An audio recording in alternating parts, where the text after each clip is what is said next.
Okay, we are good to go. We are live. Okay, let's continue. Today will be the last lecture on the multiplicative weight update method module.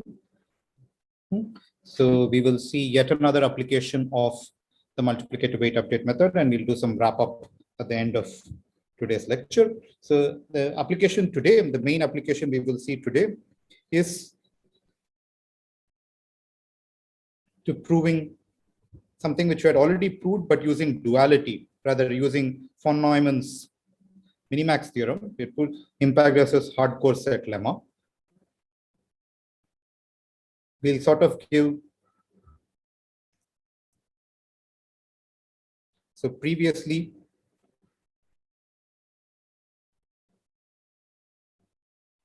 that's going to be the main focus of today's lecture. So previously, we had proved it using von Neumann's minimax theorem.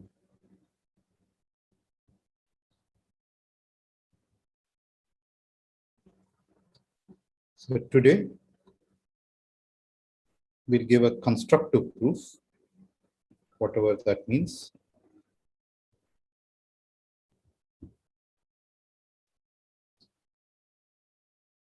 Using MWUM.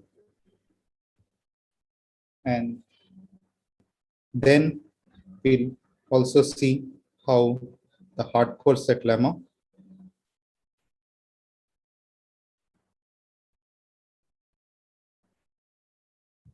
implies the XOR lemma. So is this something which we did, which Piyush did in his previous module when he was talking about hardcore set lemma? Did he prove the XOR lemma, or? I don't think, I don't recall proving the XOR lemma. We will see why the hardcore set, so we will recall the hardcore set lemma, we'll prove it, and then we'll see why it actually implies the XOR lemma. And once you realize the XOR lemma, it will be clear why we actually want the hardcore set lemma, the statement of the hardcore set lemma. So let's recall what hardcore sets and all these mean. So we are working with these. We are working with the class of Boolean functions. A Boolean function is, think of it something like f going from 0, 1 and to 0, 1. So it's Boolean because the range is Boolean. This I really don't care. This is usually the hypercube, but it could be replaced. This is a Boolean hypercube. But this could be whatever I say will work if you replace it by any set, at least for the impact of the hardcore set lemma, this one. And so these are Boolean functions. These are class of functions we would like to compute. And what is one model of computation we are going to look at? It's this model of computation is circuits. So these are, we already defined them, so I'm not going to define them. So it's sort of a directed acyclic graph with internal nodes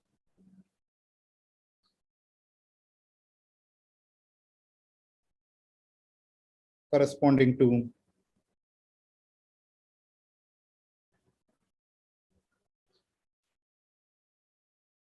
binary and, binary or the unary NOT gate. NOT gate and leaves, which are the input variables.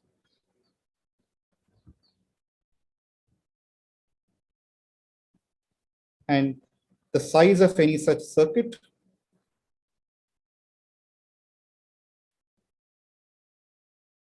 is usually the number of gates of the circuit. That's okay. So we'll be working with these two objects, Boolean functions. And given a Boolean function, we want to know how well it's computed by a circuit. So in particular, we are interested in this quantity. So we are going to be asking how well does a circuit of size S, say size, when I mean size S, I always mean size at most S, compute the Boolean function F.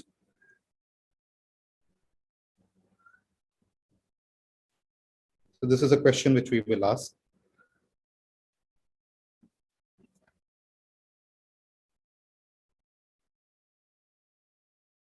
So how do I formalize this? To formalize this, we want to look at this quantity. We're going to pick a random input from 0, 1, n, and we're going to ask how well, let's write it the other way around. How well does the circuit compute the function f? So how well is this? This is the quantity which we care about. How well on this uniform distribution on the inputs, how well is the circuit computing the function f? And there are two notions of hardness. The one is, of course, does the circuit compute the function at all? So there are actually three notions of hardness. One is, the first is worst case hardness.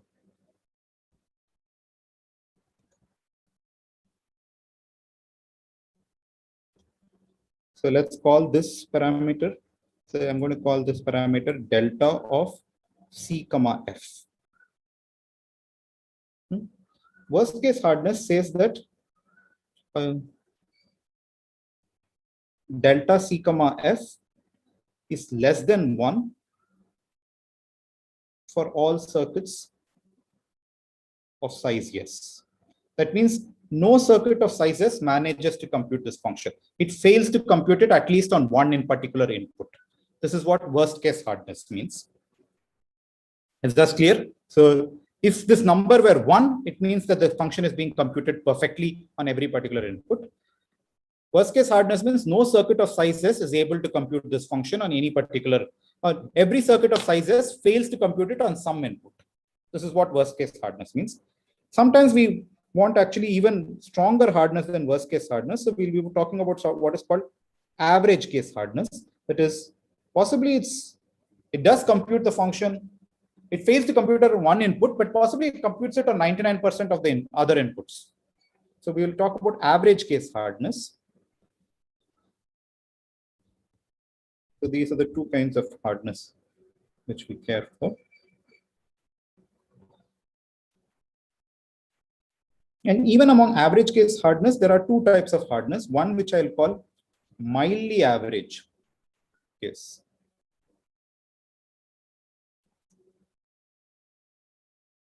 Yes, hard. We say that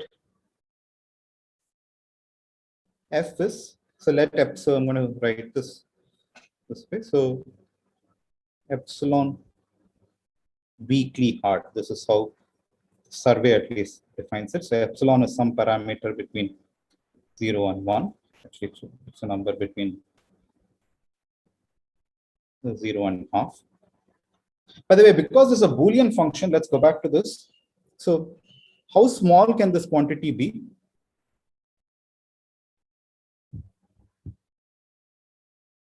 How large can it be? How small can it be?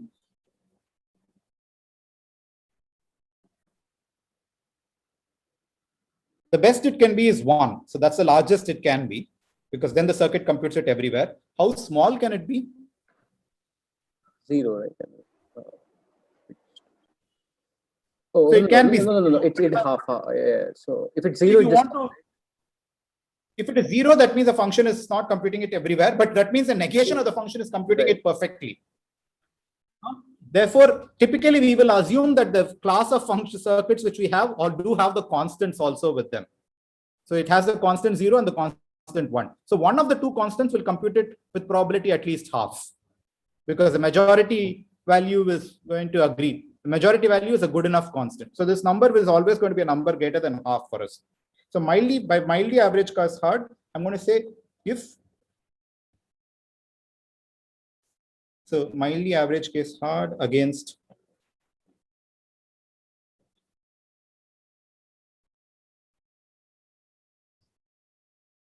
circuits of size yes. What does this mean? So this is now writing a formal definition. So F is mildly average case hard against this one if for all circuits C of size at most S, we have that delta C of F is less than or equal to 1 minus epsilon. Okay, so it's not, it's even better than worst case hard. Worst case hard says it's a number less than 1. This is says so something which says it's 0.1 weakly hard means every circuit of size S fails to compute it on at least 0.1 fraction of the inputs. Worst case hard said if I fail to compute it on at least one input, this is going to say on 0.1 fraction of the inputs. This is mildly average case hard. The other is what we're going to call strongly average case hard.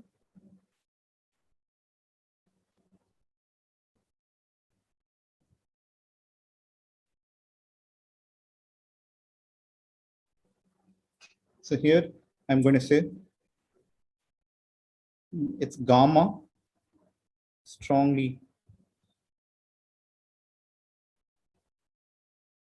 hard, once again against circuits of size yes.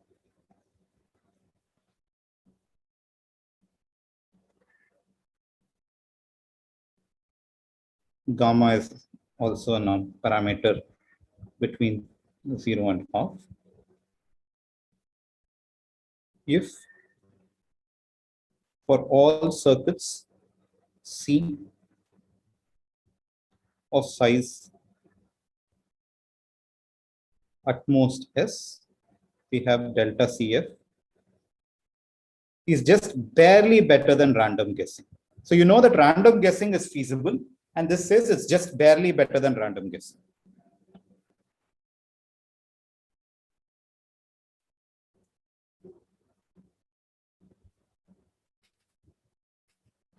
Okay, and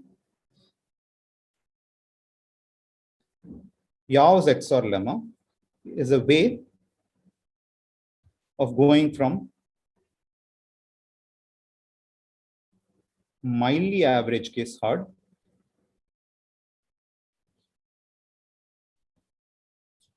F to a strongly average case hard F prime. And more formally, it is exactly the following statement. So let me write this. So F is as always such a function. So what would be a candidate? How, if F is mildly average case hard, what is a candidate? How do you actually? So let's go. I want to come up with a new F prime, which is going to be much harder. So to inspire Yau's XOR lemma, the name is inspired by the following this one experiment. Suppose I have a coin which is heads 90% of the time and tails 10% of the time. Now I want to convert this coin into a coin which is more or less an unbiased coin. I want to get heads 51% of the time, tails 49% of the time, or the other way around, whichever this one. I want to get, starting with a very biased coin, a biased coin. I know it is not a fully biased. It's not either fully heads or fully this one. It's 90% heads, 10% tails. Starting with such a coin, I want to make it a very unbiased coin, get it like 51% heads or tails and 51% heads or tails. How do you from this, suppose you had access to the first coin, how would you get a second coin? Suppose you had a lot of access to the first coin, how would you get a second coin which has this property? toss it repeatedly and then try to kind of you will have sets, try to kind of find out like combinations which have like similar. So for so yeah, I mean, first of all, you have to toss it like multiple times. Let's toss it k times. Let's toss the biased coin k times. And now I want to get another one coin. So from the k outputs, you have to give me one single output. What will be the output? What's the candidate output?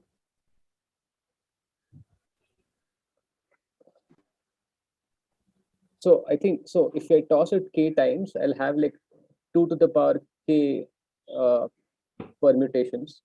And then I'll try to partition these things into 2 so that they're approximately say half.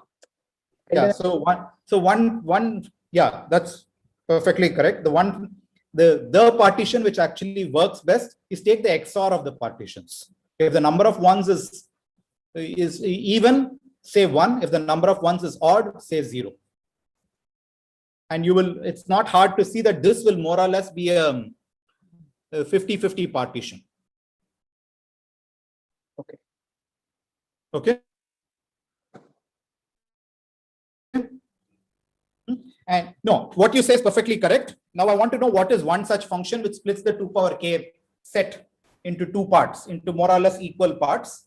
One such function I'm claiming is the parity function. So we are going to look at the function which I'm going to call f XOR k, which is on a function 0,1 nk to 0,1, which just maps the input x1, x2, xk to f of x1 XOR f of x2 XOR f of x. Is this okay? Yeah, so Ishan, what you said is perfectly correct. We could work with other functions also. We don't have to work with Yau's XOR lemma refers to the XOR function. And what the Yau's XOR lemma formally says is the following. Is a computational analog of what I said for the coin just now. It says is f is epsilon weakly hard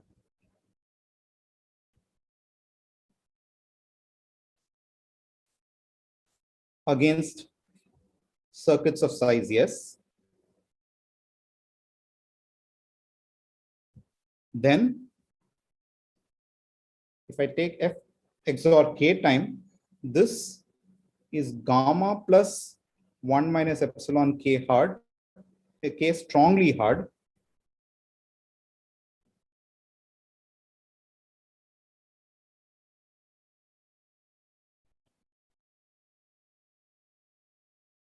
against circuits of size S prime, which is order, one second, order epsilon square gamma square S, against much weaker size.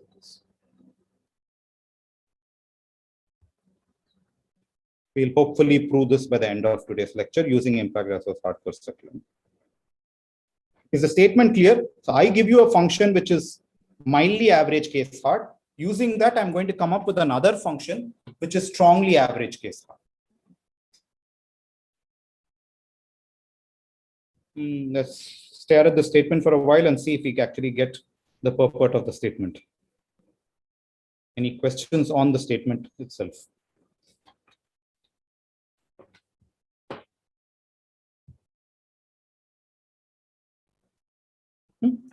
So, and Yao actually gave a different proof. Yao gave a proof. There are multiple proofs to this. Yao had original proof for it, then Levin had a proof. What we will actually see is a different, we'll see a proof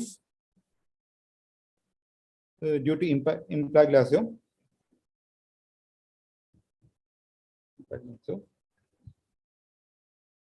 Via hardcore set lemma. Via hardcore sets. Now, what is a hardcore set? So what's a hardcore set? So this was already defined, but I'm just going to recall the definition for us. So let's look at the input space. So 0, 1, n.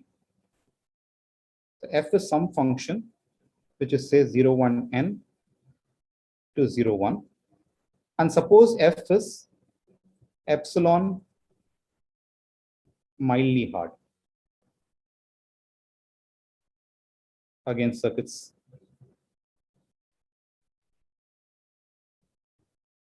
of size S.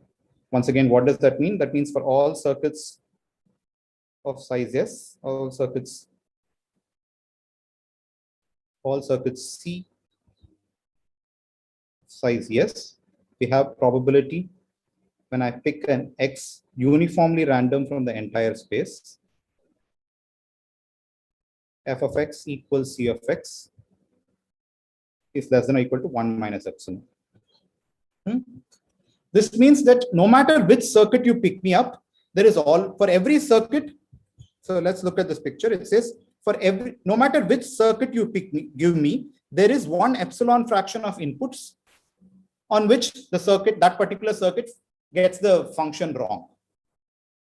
So for circuit C1, possibly it's this epsilon fraction of inputs on which it gets it wrong. For circuit C2, it could be this fraction of inputs which gets it wrong. Can you see this live, my laser pointer and stuff? Yeah. So for each circuit, it says there's a different epsilon.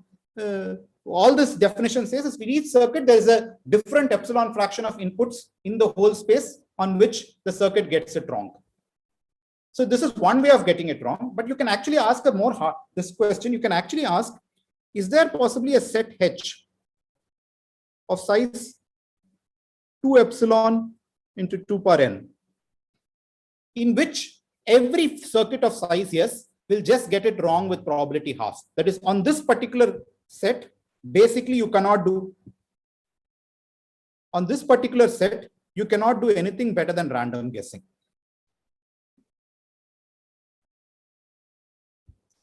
So we'll say H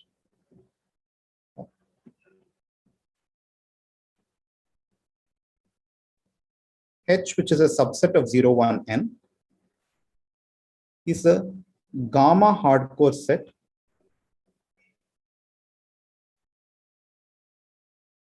for circuits of size S. Rather, gamma hardcore set for F against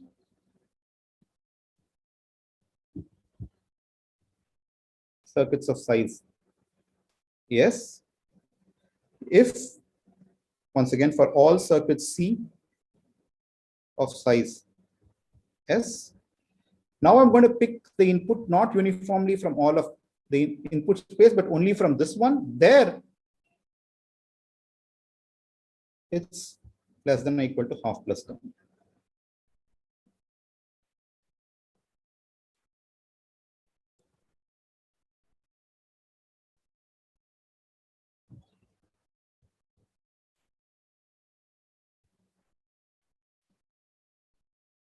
Notice it's an easy observation.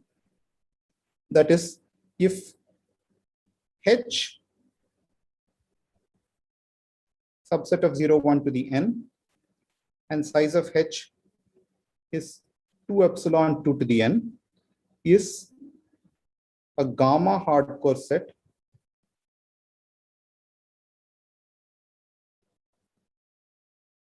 for circuits of size S.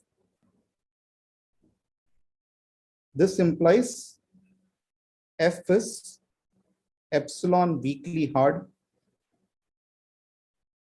rather not epsilon, possibly epsilon plus gamma, weakly hard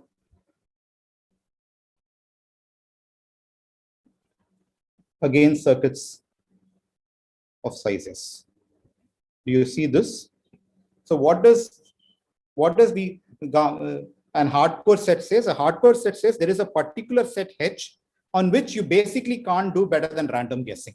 And the rest of the input you could do, the rest of outside H, possibly you get it correct everywhere. I don't care. Or you possibly get it wrong, I don't know one. But there is one set H which is basically extremely hard for all circuits of size S. Every circuit of size S, basically on this set H gets it, you can get it correct only 50-50, more or less.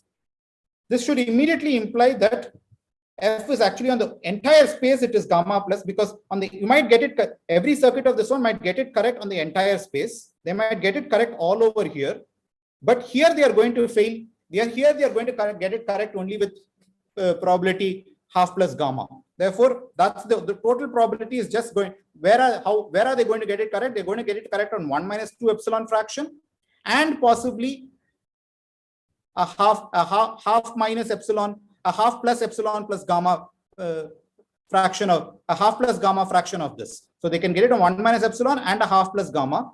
1 minus 2, sorry. Where can the function get it correct? They're going to get it correct on an entire, on the entire 1 minus 2 epsilon region possibly, and on a half plus gamma fraction of this one. So it's half plus gamma plus 1 minus 2 epsilon. So they are going to get it correctly on this very small fraction, on just so certainly there is always half of this on which they get it wrong, and that's the point of it. It's F is gamma plus epsilon weakly hard. By the way, I think I messed this up. This is gamma minus epsilon. Epsilon minus gamma. This observation should be clear. So it sort of explains if something is, so if there is a hardcore set lemma, it says that for every circuit C, we showed for every circuit C, previously we had shown that what does it mean to be epsilon weakly hard? There is some set, yes, some set on which epsilon fraction of inputs on which you get it hard, incorrect. For each circuit, there could be a different set.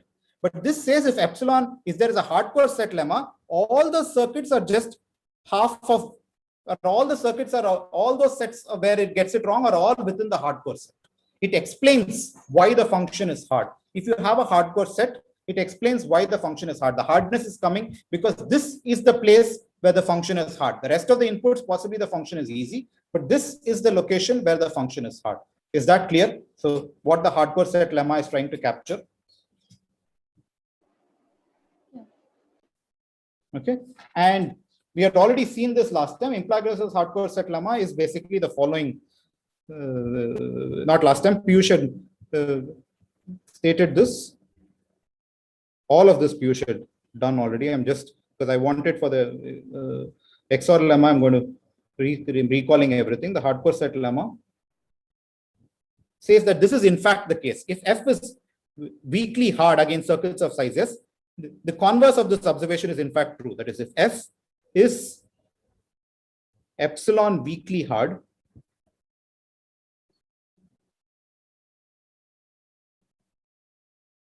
against, actually I should do one before I do hardcore set. I must make one. I talk about distributions and not this. So let's make 1 second. So what we want is to show H is the, we want to construct, show, we basically impact the hardcore set. The hardcore set lemma is a converse of the above.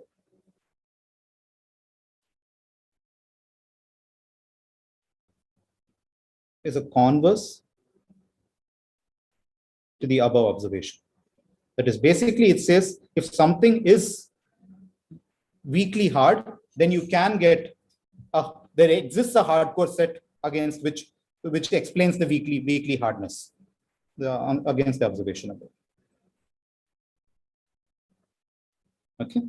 So, but we will do one change just for this is not, you can actually fix this proof. What did we want to show? We wanted to show H, which is a set, we wanted to show a hardcore set of size, say theta epsilon. Instead of that, what we'll get is a hardcore distribution instead.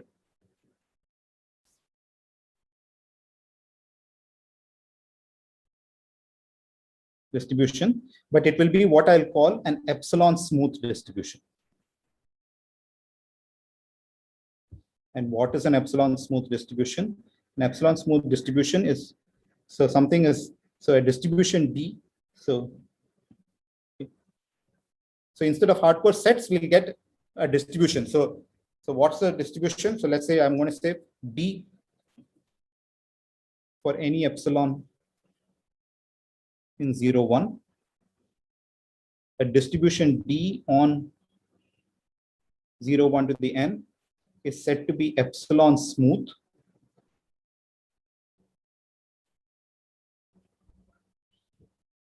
if the probability, if for all x, we have the following fact. For all x in 0, 1 to the n, if you pick an x from this distribution, pick a sample and ask what's the probability that the sample is this particular x, this should be no more than 1 over epsilon times x.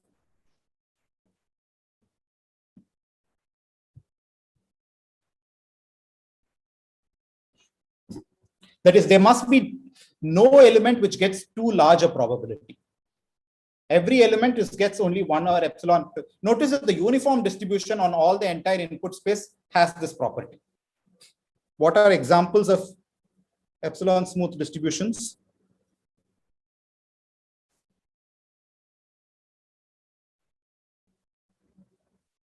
One is certainly the uniform distribution on the entire input space. What's another obvious example for an epsilon smooth distribution? Sorry, when I meant this, people are not, have I lost you guys? This is 2 per n. Stop and ask me questions if you're not following.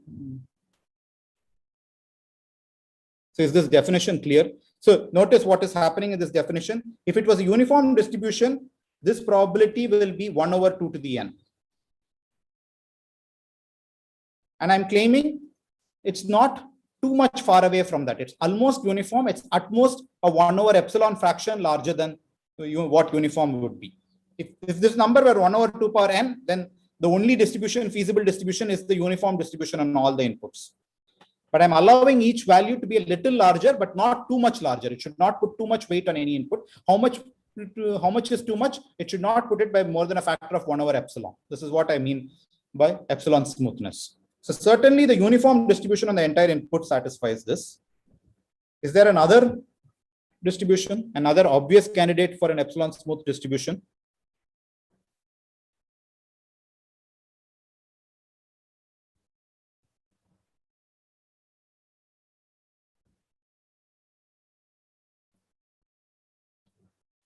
So suppose let S be any subset of, sorry, S is something I've been using for size. So let's use something else. So let H be any subset of 0, 1 to the n. And size of H be epsilon times 2 to the n. Now, if D is the uniform distribution on H, is that epsilon smooth?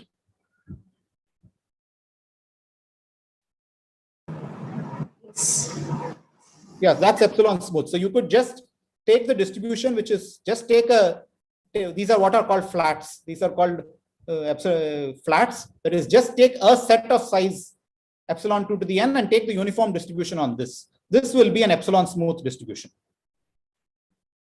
This is epsilon smooth. Something which is true, but we won't show, is any epsilon smooth distribution. And the epsilon smooth, these are what I'll call epsilon flat distributions. It's a special kind of this one. Any epsilon smooth distribution is a convex combination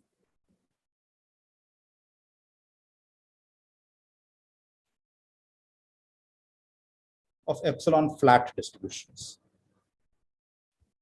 We won't use this, but this is not a hard fact too. We won't use this.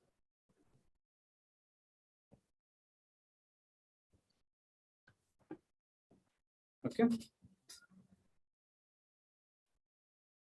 But now let's one thing which we'll use is P. P is, let's of all distributions such that B is epsilon smooth.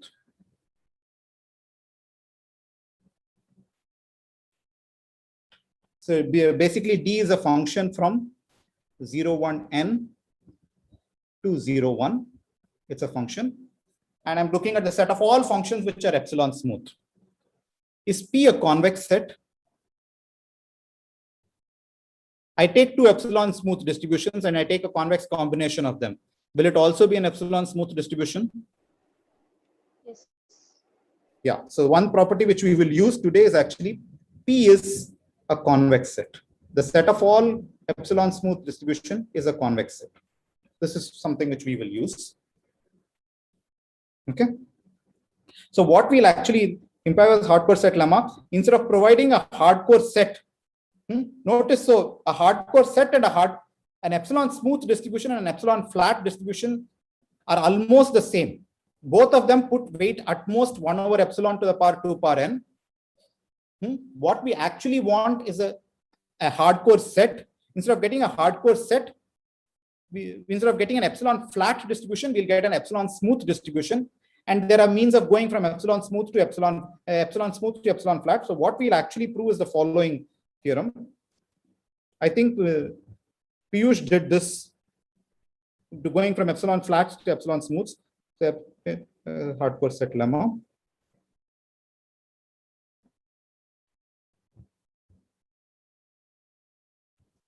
Is if f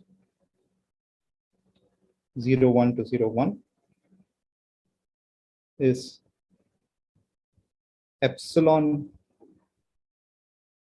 weakly hard,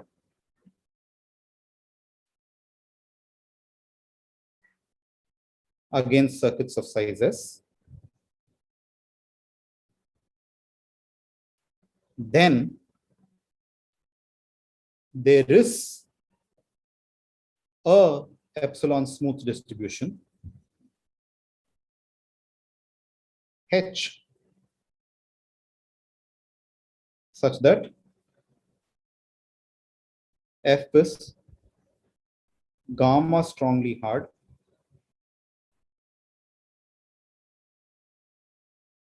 against circuits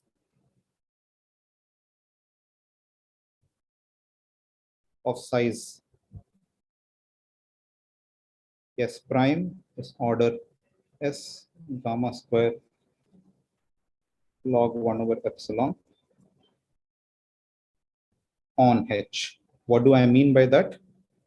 For that is for all circuits C of size S prime, when I pick a random X from this epsilon smooth distribution, probability that C of X is equal to F of X will be at most half plus gamma.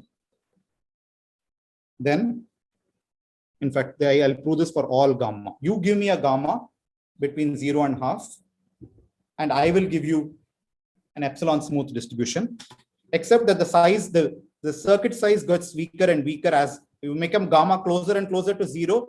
The circuit size S prime is going to become smaller and smaller.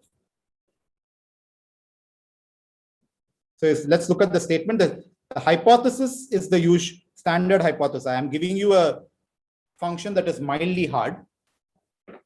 And then I want to claim if the function is mildly hard, then there is some set S, or rather some distribution H, which if you pick inputs from that distribution, when restricted to that distribution, the function is actually strongly hard.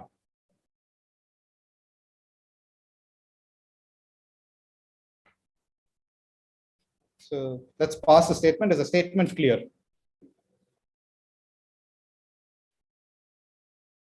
Okay. Any questions on the statement? If not, we'll go to the proof. And the proof actually, we'll do it in 5 minutes flat. We have already seen the proof of this. We already seen the proof of this. It's just trying to understand the statement is going to be the hard part to do. So here specifically we are looking for an epsilon smooth distribution of the type of the second kind you mentioned. Like you gave 3 examples, right? 2-3 examples of epsilon smooth distribution. No. What's the second? We are going to get some epsilon. So actually, we should get. I agree. We should have actually got an epsilon smooth distribution, which is a flat distribution. This lemma is not getting you a flat distribution. This lemma is only going to give you an epsilon smooth distribution. But from that, you can get a flat distribution by just random sampling. I'm leaving out that part of the theorem. Is that your question, Ishan, or? Yeah, I mean, so are we? So I think so. Now we'll look for some distribution on some subset of S, right? I mean, So this epsilon smooth distribution, right? So we have to show that there exists. Yeah, we have to show that there exists one. This lemma is just stating we have to show that there exists an epsilon smooth distribution, where if you pick inputs from that distribution, the function is really, really hard. The function is mildly hard on the global space, but there is one distribution. There's some place, there's some set. It's not a set, but it's a node distribution. That is now if you pick the inputs from this distribution, on this distribution, the function looks extremely hard. Right. So yeah, my question just was this thing. I mean, how do you go from like the distribution to a subset? I mean, I guess this theorem or this lemma says that the function is hard on some subset of the total. No, this lemma, the actual, okay, the way I have stated the lemma, it doesn't say on some subset. It says on a distribution only, because X is picked from the distribution. This one is a distribution here. I have used the H notation now not to call it a set, but a distribution. And for the proof of implicative hardcore, for the proof of the XOR lemma, we'll show that actually this distribution is good enough. We don't need a set. But how will you get a set? You just sample from this distribution enough number of points, and you will be able to show that will, and you take the uniform and you take that set formed by that will be good enough. You can show that. You can, there's a next part to how to get a set from the distribution. That is, just take this distribution and sample points and take enough points, and that set of points, you call it the set, and that will be work. I'm not going to go into that part of the proof. Okay. Okay. Okay. And how will we prove this? Let's look at, we'll prove via by contradiction.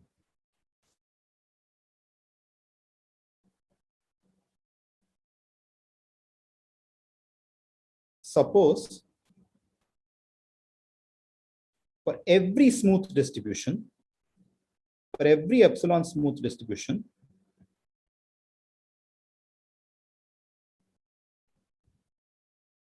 there is a circuit C of size, say some S prime. I haven't told what S prime is. The proof will tell you, of S prime, such that when I sample inputs from this distribution H, for every distribution H, f of x equals Cx is greater than half plus gamma. Then I want to say, if this were the case, actually the function cannot be mildly average case hard. It actually, there is a circuit C which computes it everywhere. Notice this is exactly the learning problem, the boosting problem which we talked about. Let's ignore the epsilon smooth condition now. What was the boosting condition? If we had a function which got it correct on half plus, on any distribution, for every distribution, if it got it correct with probability half plus epsilon, then we said that actually there is a circuit which is just the majority of these circuits, a suitable majority. If you run the MWM algorithm, that will correct on 1 minus epsilon fraction. Recall this. This was exactly what the boosting algorithm had done last time. It said, suppose I gave you a weakly learner. This is what a weakly learner over here is. For every epsilon smooth distribution, I am giving you a circuit C which gets it correct 51% of the time. Then I claim that using this is exactly the boosting setting. Using this, we can actually now come up with a circuit C as a different circuit C prime, which was just the majority of a certain number of circuits, which gets it correct on 1 minus epsilon fraction of the inputs. This is exactly the boosting setting which we saw last time, except there's only one caveat, that we only get it correct on smooth distributions, not on, that is, we have such a circuit only for smooth distributions, not for all distributions. Previously, we had assumed we had it for for every distribution, we had a weak learner. From that, we got a strong learner. If we had a weak learner for every distribution, so if you recall last time, a weak learner against every distribution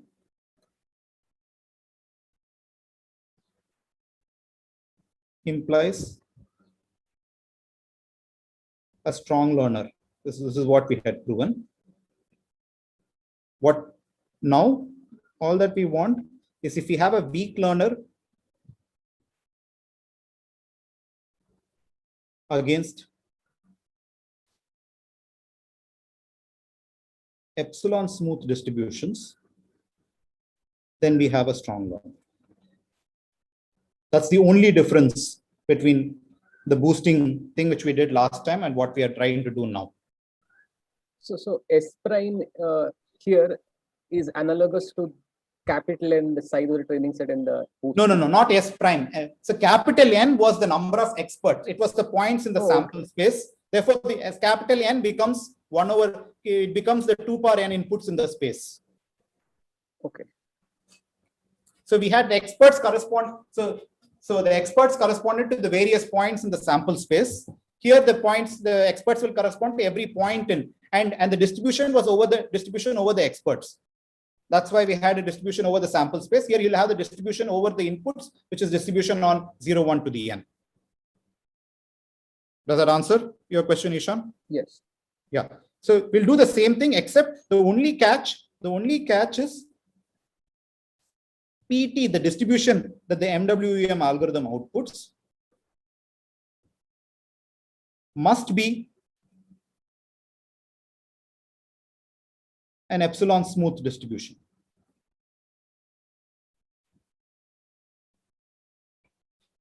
We can't be outputting a non-epsilon smooth because we have to learn each time how does the MWEM algorithm work. So you start off with the uniform distribution on all inputs. That's an epsilon smooth distribution. So how does the algorithm? So how does the boosting algorithm work? You initialize with P1 being the uniform distribution on 0, 1 to the n. 2 for t going from 1 to t. Game.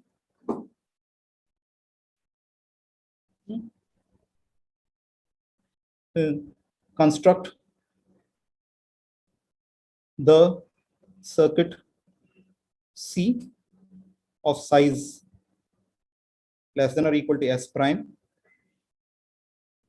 that computes it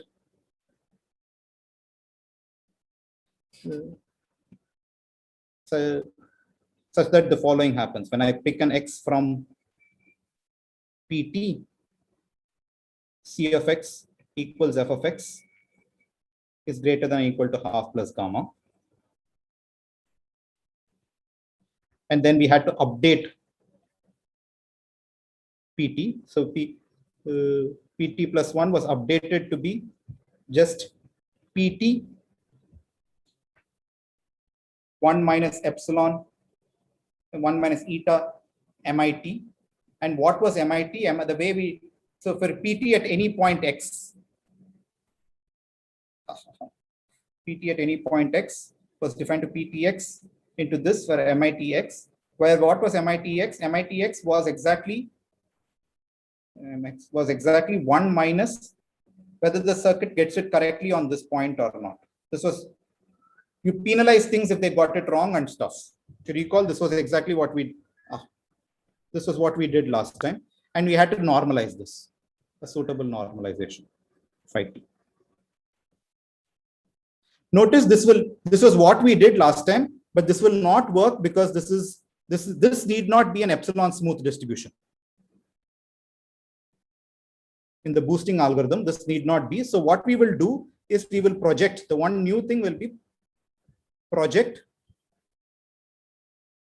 P tilde 1 into P to obtain an, this is the only difference from the last time we'll do, because the P tilde T will not necessarily be a smooth distribution. So we project it to the convex case. Basically, we do this. We pick P T plus 1 to be the minimum over all P in P that minimizes the relative entropy between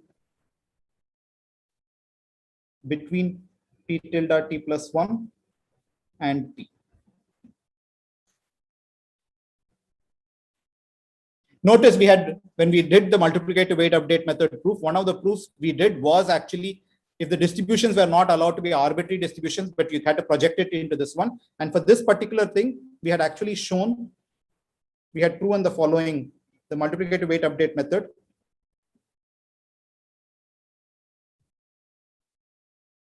Based on relative entropy, we did prove that summation MTPT, T going from 1 to T, is less than or equal to 1 plus eta summation MIT plus relative entropy. Sorry, let me write it as one summation times any P, relative entropy of P versus P1.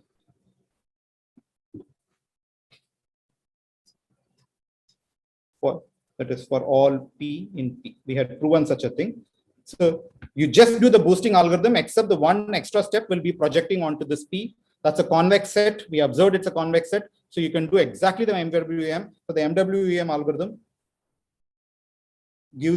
tells you that the majority of T circuits, C1, C2, Ct, is an epsilon approximation, is a 1 minus epsilon approximation to F, the exact same analysis which you give, if you choose T to be 2 over epsilon square log 1 over mu.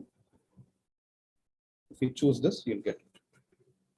And that's why if S prime, so you're going to take a, so S prime, you chose it, if you choose S prime to be exactly equal to epsilon square by log 1 over mu, we get the order of this.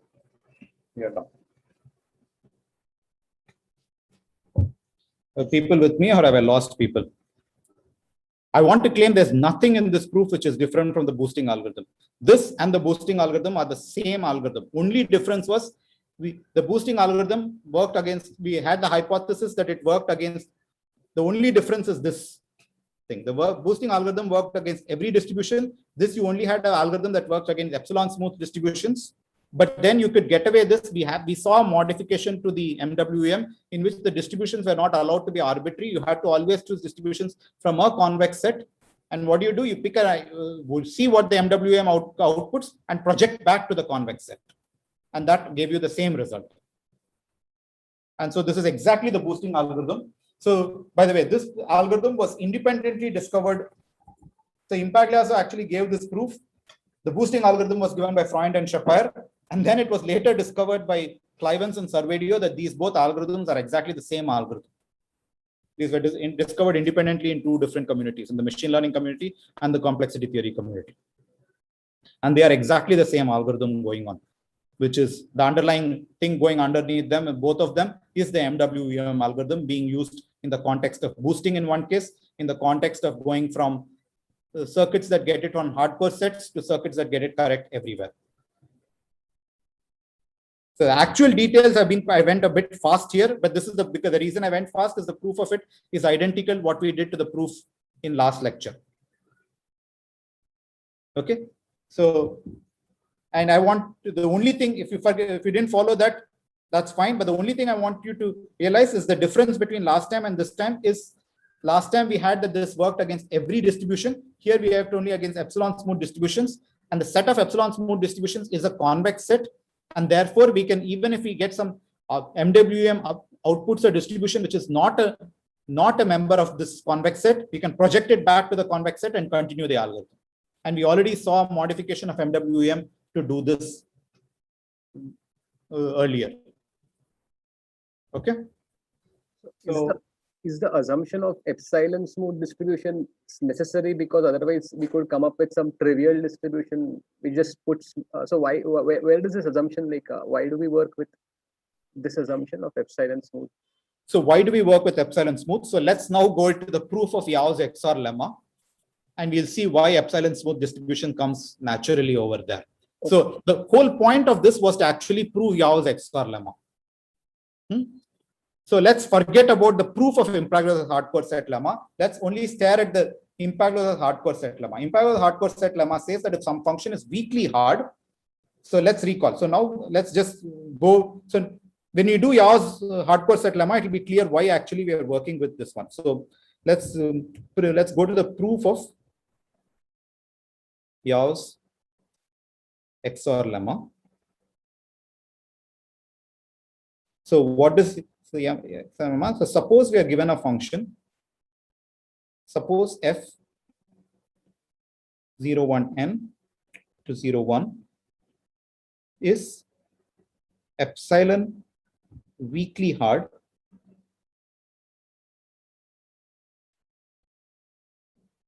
against circuits of size yes. That once again, let's say what does that mean? If you pick a uniform input from 01 to the n, then Cx, the probability that the circuit gets it correct is less than or equal to 1 minus epsilon for all C of size less than or equal to yes. This is the assumption of Yaw's XOR lemma. But the hardcore set lemma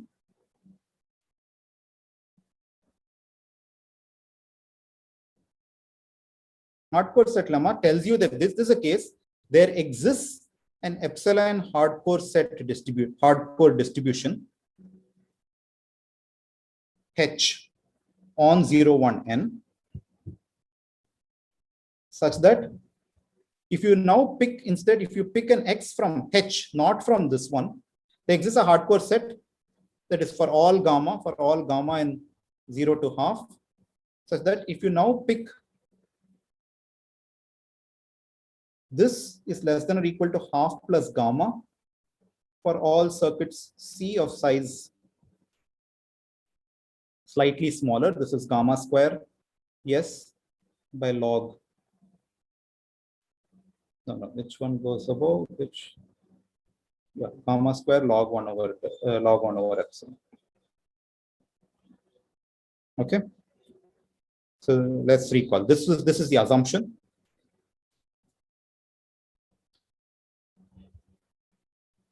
This is the original assumption of.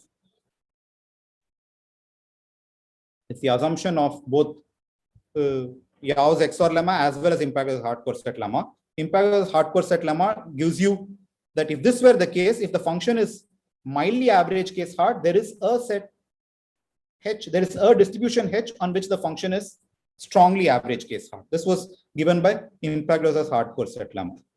What we now want to do is the next step from this, we want to proof of the XOR lemma.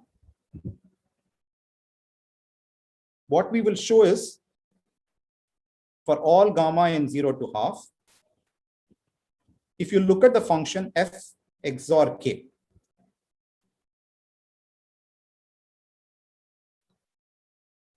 this is, recall, this was the function which mapped x1, x2, xk, the k thing input to the XOR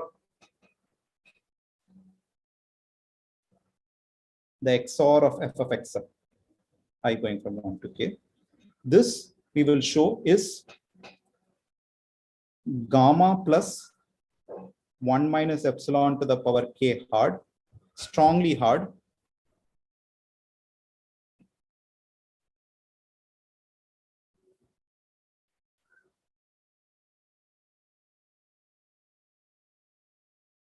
against circuits of size yes, which is the same size as against circuits of size the same this one which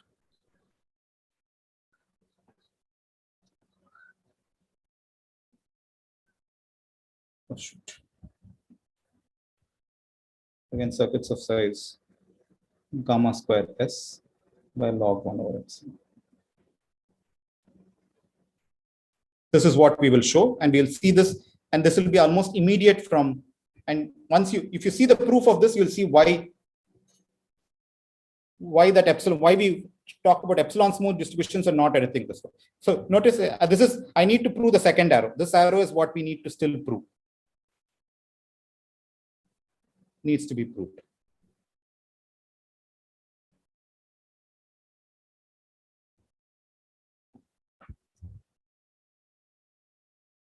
So let's stare at what's happening here. Let's stare at what's happening here. So people, even if you lost me in the proof of the Pythagoras hardcore set lemma, you can join back over here. So let's look at what is happening here. This is, look at the space 0, 1, n. We want to show this new function, the XOR function f XOR k, is actually hard, is very hard on the entire space over here. We want to show it is really hard. There is no function can get it better than random guessing on the entire space. That's what strongly average case hard. What we do know is some distribution H. I'm drawing it as a set, but it's some distribution on the inputs on which the single function version is hard, not the XOR of the function. On this function, it is hard. So from this, I want to go to the function. So I have a single function version which is hard on the distribution H, which is very hard on the distribution H. I want to go to the XOR function which is hard on the entire space. So notice in the conclusion of Pythagoras hardcore set lemma gave you the same function f is hard on a smaller distribution. Whereas Yau's XOR lemma wants a different function which is hard on the entire space. This is the difference between Yau's XOR lemma and Pythagoras hardcore set lemma. Now I want to claim, now let's look at the distribution. Let's recall UN is, say, the uniform distribution, and this will answer Ishan's question about why we are working with. Let this be the uniform distribution on 0, 1, n, and H be and any epsilon smooth distribution.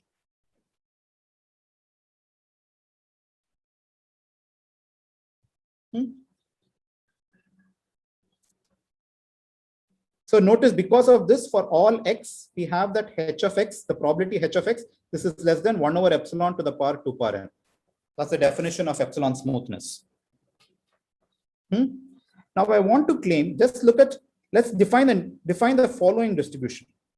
Define distribution G on 0, 1 to the n as follows. G of x, the probability at any x is basically 1 over 2 to the n minus h of x into epsilon by 1 minus epsilon. So if you look at it, this is basically un of x minus epsilon h of x by 1 minus epsilon. Basically, how have I defined g of x? I defined g of x such that un of x at any point is equal to epsilon times h of x plus 1 minus epsilon times g of x. So this is how I defined g of x to be. At every point, it is defined to be that function x such that this convex combination happens. Okay. Now, of course, I can always define such a function. Now, why is g of x?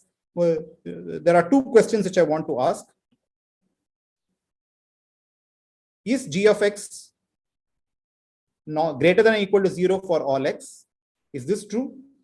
Is g of x, is the sum of g of x when I range over all x, is this equal to 1? Only then will it qualify as a distribution.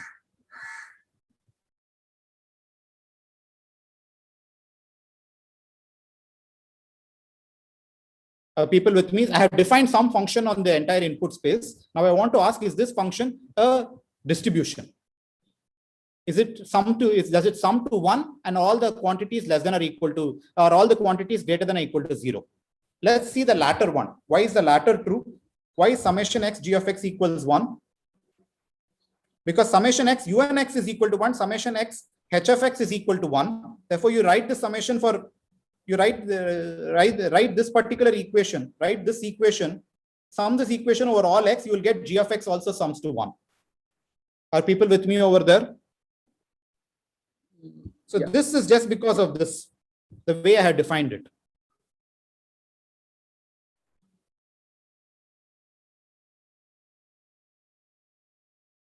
But I also need to show g of x is greater than or equal to 0. And that, let's stare at this. What do we need to show? U1 x minus epsilon hx by 1 minus epsilon. This number should be greater than 0. But this is exactly the definition of what it means to be epsilon smooth. If you write that this number has to be greater than or equal to 0, if you stare at what this says, this is exactly the definition that h of x. So why this is equivalent to h of x being less than or equal to 1 over epsilon 2 power n. It's this definition of G that because I want G to be this way, I want H to be epsilon smooth. Otherwise, G won't be a distribution. If G has to be a distribution, if G has to be non-negative, H has to be epsilon smooth. Okay, it's unclear why should such a G be useful? But at least, Ishan, this should answer your question. If I want to even, if G should be an honest to God distribution, H should be an epsilon smooth distribution. H can't be something else. The fact that H is a distribution will say G sums to 1. If G has to be non-negative, then that means that H should be epsilon smooth. Since summation Hx equals 1 and summation Ux equals 1. Hence, G is a valid distribution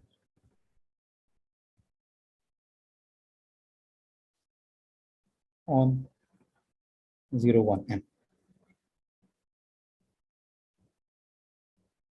No. So let's stare at this. What's happening here? Let's stare at this equation. What's happening at this equation? So I have two distributions on the space. I have the uniform distribution. So people, if you're lost me, get back to me, because there's a very cute proof of Yao's XOR lemma using Impaga's hardcore set lemma. This is the uniform distribution on the entire space. This is some epsilon smooth distribution. Now I'm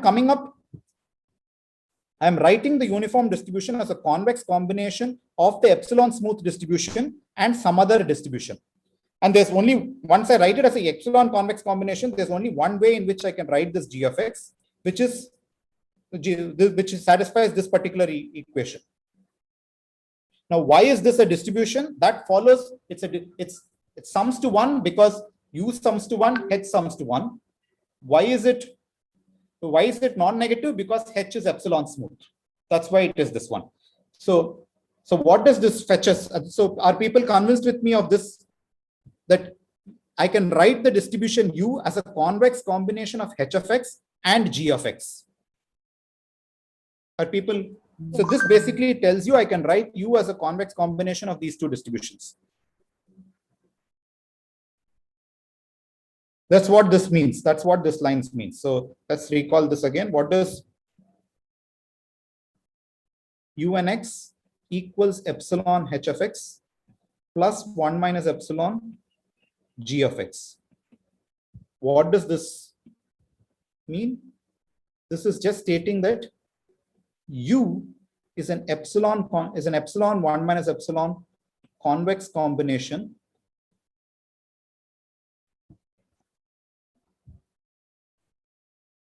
of the two distributions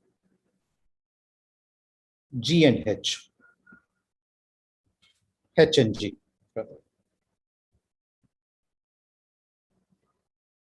Yeah, stop.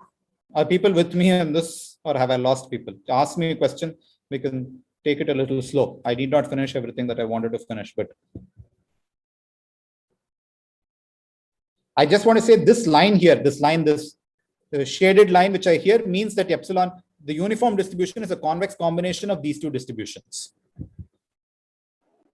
And what convex combination? The convex combination determined by the point epsilon, by epsilon 1 minus epsilon.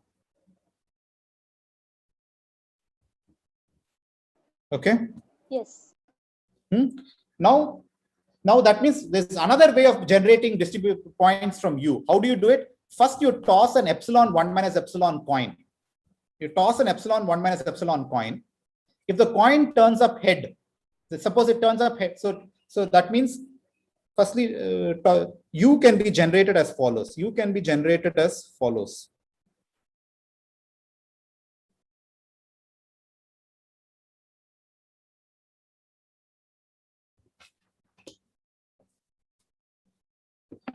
In which first toss a coin, that is probability of heads is epsilon and probability tails is 1 minus epsilon. If coin is heads, then output a sample from H.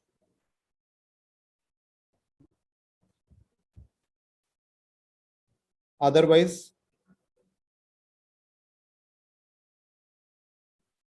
output a sample from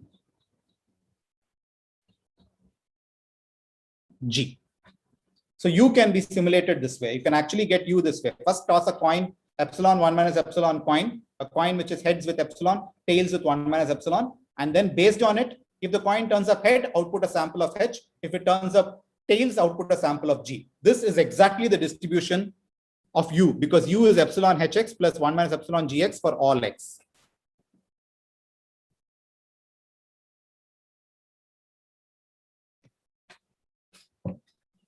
Okay. So now let's go back to this one. So let's write this. What did we want to look at? We wanted to look at the probability that we wanted to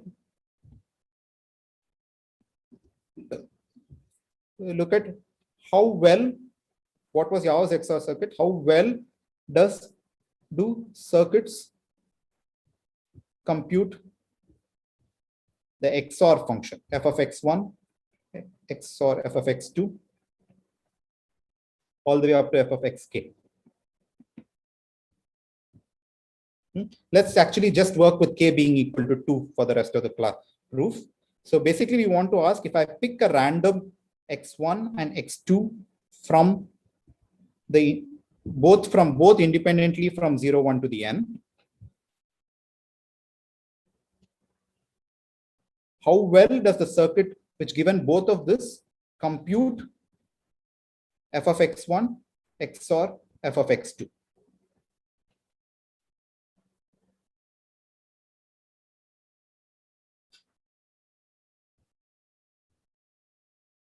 Okay. So let's just write this quantity as you pick x1, x2 uniformly from the distribution un cross un. Okay. Let's, in general, for any two distributions, I'm just going to write a notation for any two distributions, D1 and D2. Let's write this probability. I pick x1, x2 from D1 cross D2 independently. C of x1, C of x2 equals fx1 XOR f of x2. Let's call this PD1 D2. So what we have above is P U1 U2. And let's suppose for contradiction,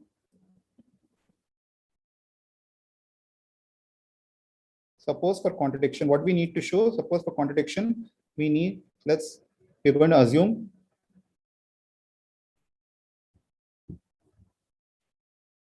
PU1 U2 is greater than or equal to half plus gamma plus 1 minus epsilon square. So recall, this was the statement of Yau's XOR lemma, which we wanted to prove. We wanted to show gamma plus 1 minus epsilon to the power k. K is 2 for us. Suppose it's this one. So we are stating that you can actually get it correct with higher probability than this. So we have PU. So let's write down fact. We have half plus gamma plus 1 minus epsilon square is greater than or equal to PU1 U2. But because U1 itself is 1 minus epsilon G plus epsilon, sorry, the other way around. No, whatever I wrote was correct. Epsilon H plus 1 minus epsilon G.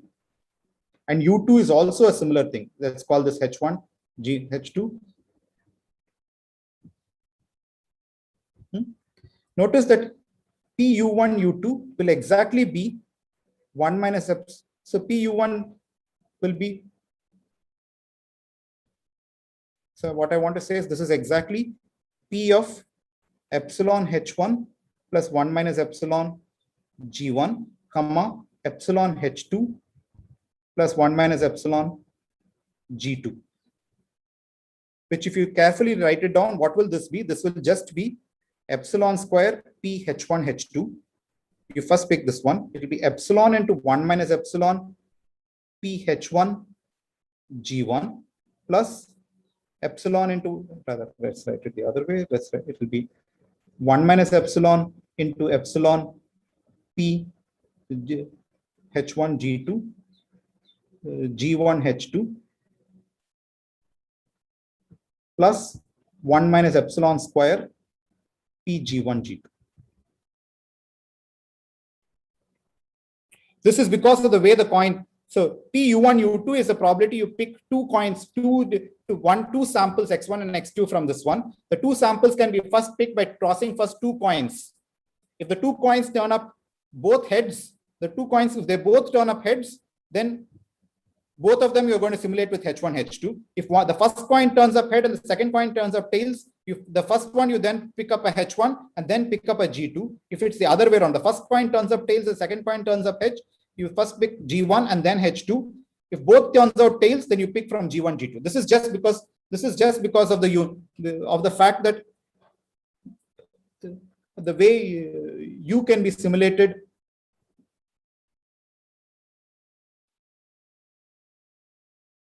using H and G. Now let's look at this particular term.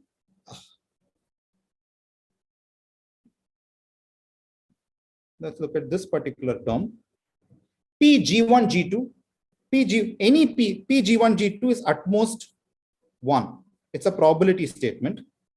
So we had half plus gamma plus 1 minus epsilon square is less than epsilon square P H1 H2 plus epsilon into 1 minus epsilon P H1 G2 plus P G2 H1 G1 H2 into epsilon 1 minus epsilon plus 1 minus epsilon square P G1 G2.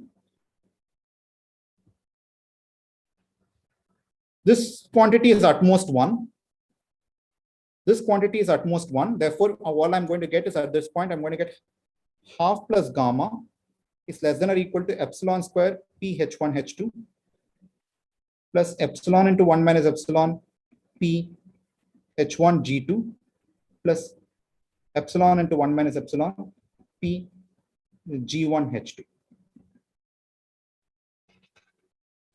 Okay. Now, let's stare at this. Let's stare at this equation. There are three probabilities over here. There is P H1 H2, P H1 G2, P G1 G2, and they are being taken some combination of them I'm stating is half plus gamma. That combination of them, epsilon square into epsilon to 1 minus epsilon to epsilon into 1 minus epsilon, this doesn't sum to 1. It's a convex it's a combination which is less than 1. Therefore, this will certainly imply that at least one of P H1 H2, P H1 G2, or P G1 H2 is itself greater than half plus gamma. If each of them was smaller than half plus gamma, then this cannot be true. Then this equation cannot be true. So let's assume P of say H1 G2 is greater than half plus gamma. What does that mean? That means half plus gamma is greater than or equal to probability you pick X1 from H1 x2 from G, C of x1, x2 equals f of x1 XOR f of x2. This is true at random when you pick a random x, h1 this way, h1. Now, therefore, there exists a particular x. You can fix an x distributed according to G, such that this is true. Just and let's fix such that the above is true. Fix that x2. So you will get half plus gamma is less than or equal to probability x coming from h, x1 coming from h, C of x1, x2 XOR f of x2 is equal to f of x1.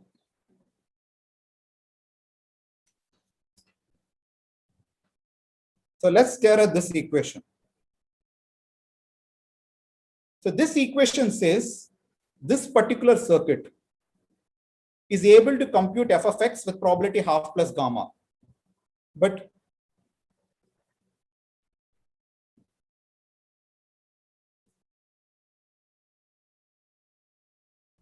that means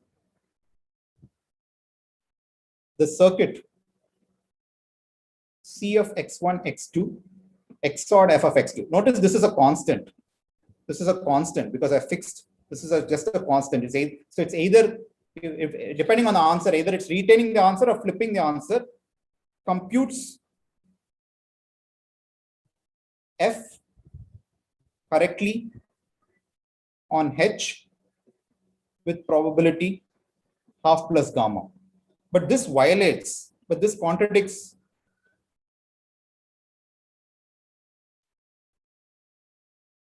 the hardcore set lemma. The hardcore set lemma says this can't be true. H is a hardcore set. You can't compute it with probability better than half plus gamma. Therefore, our assumption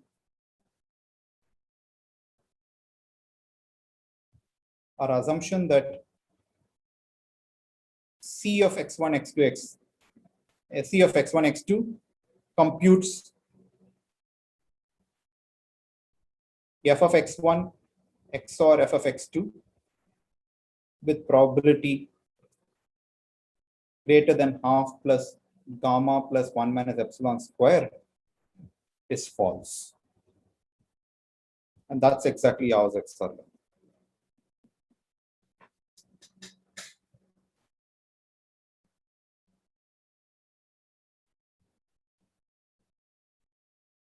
I don't know if so.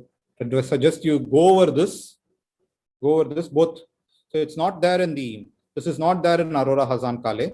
This is, I think it might be there in the Aurora and Barak book.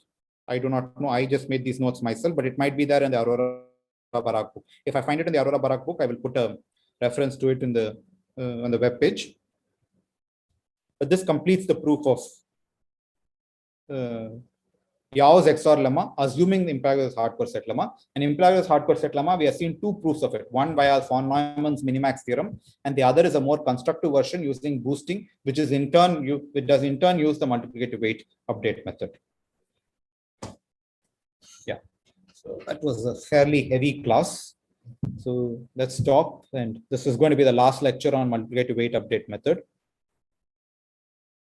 So I wanted to do a couple of more things. I wanted to show that the multiplicative weight update method is tight in the sense that the error obtained by it is, you can't improve on the additive error obtained by it.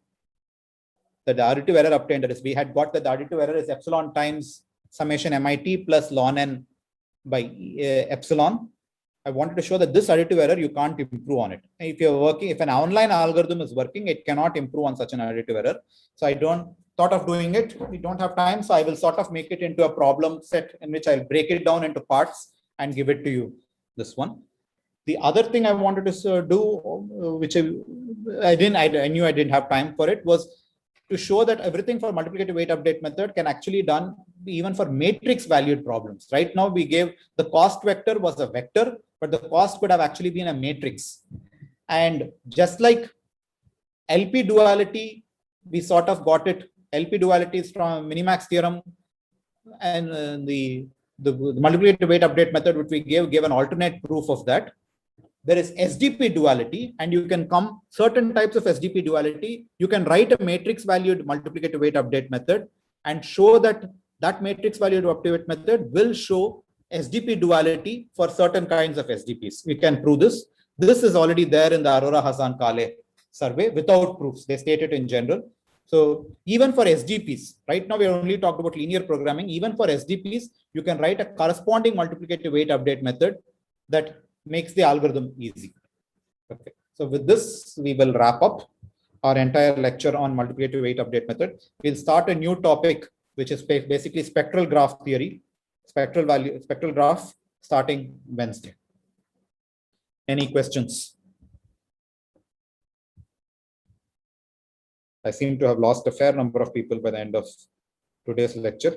Actually, go look at read the notes or the video. The proof is actually fairly nice. It's fairly nice. It was possibly a heavy proof, but it's a very cute proof of why the hardcore set lemma implies XOR lemma.